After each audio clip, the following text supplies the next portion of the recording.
അസ്സലാമു അലൈക്കും, welcome back. ഇന്ന് ഞാൻ വന്നിട്ടുള്ളത് റവ വെച്ചിട്ട് നമുക്ക് സിമ്പിളായിട്ടും വളരെ ടേസ്റ്റി ആയിട്ടും എങ്ങനെ ഒരു വട ഉണ്ടാക്കിയെടുക്കാം എന്നാണ് ഇന്ന് കാണിക്കാൻ പോകുന്നത്.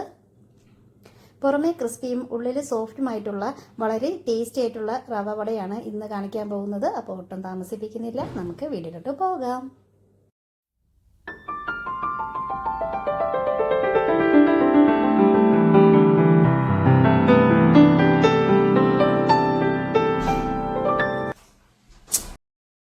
റവ വട ഉണ്ടാക്കുന്നതിനായിട്ട് ഞാനിവിടെ എടുത്തിട്ടുള്ള ഇൻഗ്രീഡിയൻസ്: 1 കപ്പ് വറുത്ത റവയാണ് എടുത്തിട്ടുള്ളത്, ഒരു സവാളയുടെ പകുതി ചെറുതായിട്ട് കട്ട് ചെയ്ത് എടുത്തിട്ടുണ്ട്, 1 കഷ്ണം ഇഞ്ചി ചെറുതായിട്ട് കട്ട് ചെയ്തത്, 2 പച്ചമുളക് ചെറുതായിട്ട് കട്ട് ചെയ്തത്, 1/2 കപ്പ് ചിരകിയ തേങ്ങ, 2 ഗ്ലാസ് വെള്ളം, കുറച്ച് മല്ലിയില, കുറച്ച് കറിവേപ്പില. 1 കപ്പ് റവയ്ക്ക് 2 ഗ്ലാസ് വെള്ളം എന്ന രീതിയിലാണ് എടുത്തിട്ടുള്ളത്. ഇനി നമുക്ക് ഇതെങ്ങനെ തയ്യാറാക്കാമെന്ന് നോക്കാം. ഒരു പാൻ അടുപ്പത്ത് വെച്ചതിന് ശേഷം പാൻ ഒന്ന് ചൂടായതിന് ശേഷം നമ്മൾ എടുത്ത് വെച്ച 1/2 കപ്പ് തേങ്ങ അതിലേക്ക് ഇട്ട് കൊടുക്കുക. എന്നിട്ട് ഒരു 2-3 മിനിറ്റ് നല്ലതുപോലെ വറുത്തെടുക്കുക. തീ ലോ ഫ്ലെയിമിൽ വേണം വെച്ച് കൊടുക്കാനായിട്ട്. ഇപ്പോൾ തേങ്ങ ഫ്രൈ ആയി വന്നിട്ടുണ്ട്. ഇനി നമുക്ക് വേറൊരു പാത്രത്തിലേക്ക് ഇത് മാറ്റി കൊടുക്കാം. തേങ്ങ മാറ്റി വെച്ചതിന് ശേഷം ഒരു പാൻ അടുപ്പത്ത് വെച്ചതിന് ശേഷം നമ്മൾ എടുത്ത് വെച്ച 2 ഗ്ലാസ് വെള്ളം അതിലേക്ക് ഒഴിച്ചു കൊടുക്കുക. അതിനുശേഷം ഒരു 1/2 ടീസ്പൂൺ മഞ്ഞൾപ്പൊടി അതിലേക്ക് ചേർത്ത് കൊടുക്കാം. അതിനുശേഷം ആവശ്യത്തിന് ഉപ്പ് ചേർത്ത് കൊടുക്കാം. എന്നിട്ട് മഞ്ഞൾപ്പൊടിയും ഉപ്പും കൂടി നല്ലതുപോലെ മിക്സ് ചെയ്തെടുക്കുക.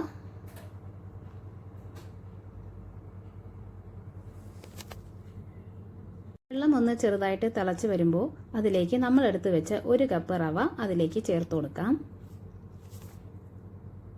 ലോ ഫ്ലെയിമിൽ വെച്ചിട്ട് വേണം റവ നമുക്ക് ചേർത്ത് കൊടുക്കാനായിട്ട്. എന്നിട്ട് നല്ലതുപോലെ മിക്സ് ചെയ്ത് കൊടുക്കുക.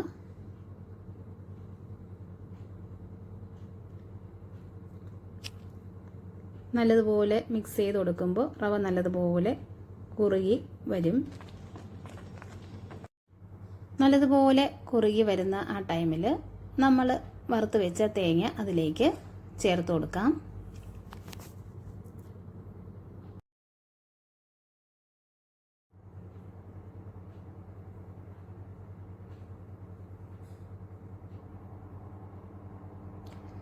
അതിനുശേഷം നമ്മൾ അരിഞ്ഞു വെച്ച ഹാഫ് സവാള ചേർത്ത് കൊടുക്കാം. അതിനുശേഷം ഇഞ്ചി കട്ട് ചെയ്തത് ചേർത്ത് കൊടുക്കാം.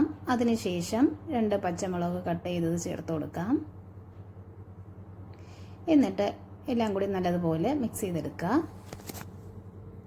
ലോ ഫ്ലെയിമിൽ വെച്ചിട്ട് വേണം നല്ലതുപോലെ മിക്സ് ചെയ്ത് കൊടുക്കാൻ.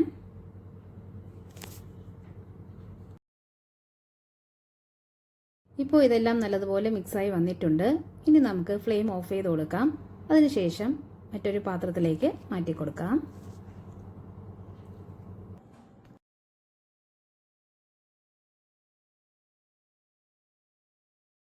അപ്പോൾ ഇതേ ഞാൻ വേറൊരു പാത്രത്തിലേക്ക് മാറ്റി കൊടുത്തിട്ടുണ്ട്.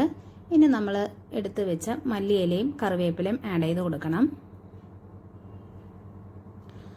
അപ്പോൾ ആദ്യം കറിവേപ്പില ഇട്ട് കൊടുക്കുകയാണ്. അതിനുശേഷം മല്ലിയില ആഡ് ചെയ്ത് കൊടുക്കുന്നുണ്ട്. എന്നിട്ട് കൈ വെച്ചിട്ട് നല്ലതുപോലെ മിക്സ് ചെയ്തെടുക്കുക. നേരിയ ചൂടോടുകൂടി വേണം മിക്സ് ചെയ്തെടുക്കാൻ.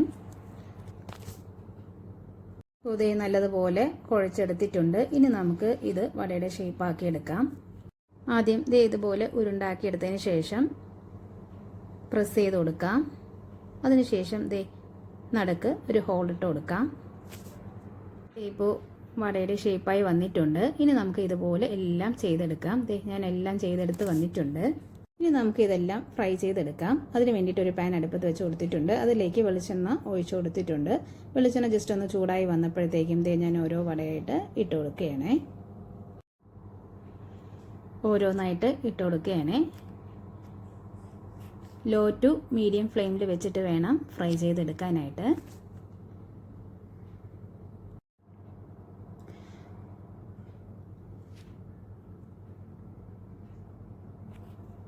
ഒരു വശം നല്ലതുപോലെ ഫ്രൈ ആയി വന്നതിന് ശേഷം നമുക്ക് ഇതൊന്ന് തിരിച്ചിട്ട് കൊടുക്കാം.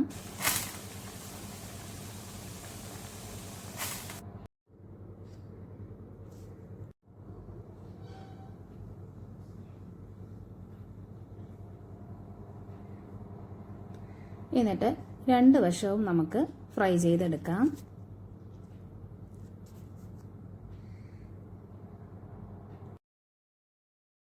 വട നന്നായി ഫ്രൈ ആയി വന്നിട്ടുണ്ട്.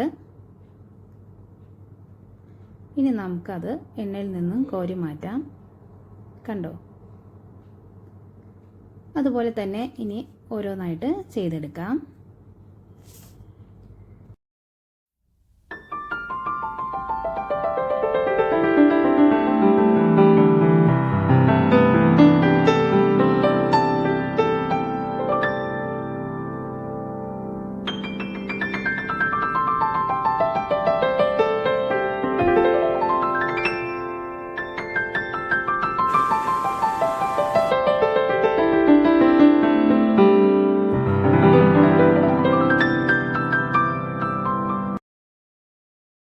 പുതിയ റവ എല്ലാം റെഡിയായി വന്നിട്ടുണ്ട്. അപ്പോൾ എല്ലാവരും ഒന്ന് ട്രൈ ചെയ്ത് നോക്കുക. വളരെ സിമ്പിളാണ്, വളരെ ടേസ്റ്റിയാണ്, കുട്ടികൾക്കൊക്കെ ഒരുപാട് ഇഷ്ടപ്പെടുന്ന ഒരു വടയാണ്. അപ്പോൾ എല്ലാവരും ഒന്ന് ട്രൈ ചെയ്ത് നോക്കുക. അപ്പോൾ എല്ലാവർക്കും വീഡിയോ ഇഷ്ടപ്പെട്ടിട്ടുണ്ടെന്ന് വിചാരിക്കുന്നു. വീഡിയോ ഇഷ്ടപ്പെട്ടിട്ടുണ്ടെങ്കിൽ ലൈക്ക് ചെയ്യുക, ഷെയർ ചെയ്യുക, സബ്സ്ക്രൈബ് ചെയ്യുക, കമൻറ്റ് ചെയ്യുക. എല്ലാവരും ഒന്ന് സപ്പോർട്ട് ചെയ്തേക്കണേ. ഇൻഷാ അല്ലാഹ് ഇനി മറ്റൊരു വീഡിയോ മറ്റു വരുന്നവർ tata bye bye, see you, thanks for watching, by.